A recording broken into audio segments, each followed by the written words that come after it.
CM Siddaramaiah ರಾಜೀನಾಮೆಗೆ ಒತ್ತಾಯಿಸಿ ಟೈರ್ಗೆ ಬೆಂಕಿ ಹಚ್ಚಿ ರಾಜ್ಯ ಹೆದ್ದಾರಿ ತಡೆದು ಪ್ರತಿಭಟನೆ ನಡೆಸಿರುವ ಘಟನೆ ಗದಗದಲ್ಲಿ ನಡೆದಿದೆ. ಸದ್ಯ ಗದಗ ಜಿಲ್ಲಾ ಬಿಜೆಪಿ ಕಾರ್ಯಕರ್ತರಿಂದ ಹೋರಾಟ ಮಾಡಲಾಗಿದೆ. ರಾಜ್ಯಪಾಲ ನಿರ್ಧಾರವನ್ನು ಹೈಕೋರ್ಟ್ ಎತ್ತಿ ಹಿಡಿದಿದೆ. ಹೀಗಾಗಿ ತನಿಖೆಯಾಗುವವರೆಗೂ ಸಿಎಂ ರಾಜೀನಾಮೆ ಕೊಡುವುದು ಸೂಕ್ತ ಅಂತ ಶಿರಹಟ್ಟಿ ಶಾಸಕ ಚಂದ್ರು ಲಮಾಣಿ ಆಗ್ರಹಿಸಿದ್ದಾರೆ.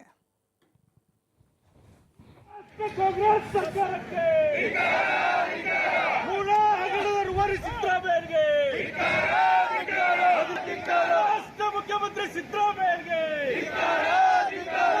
ಮುಖ್ಯಮಂತ್ರಿ ಸಿದ್ದರಾಮಯ್ಯ ಕೊಡಲೇಬೇಕು.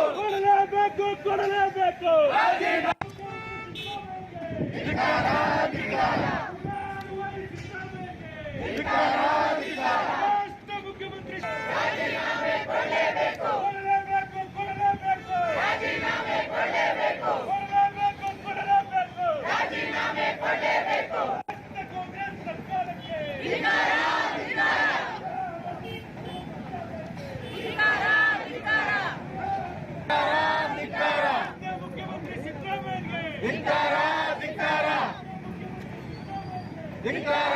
ಧಿಕ್ಕಾರ.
ರಾಜೀನಾಮೆ ಕೊಡಲೇಬೇಕು.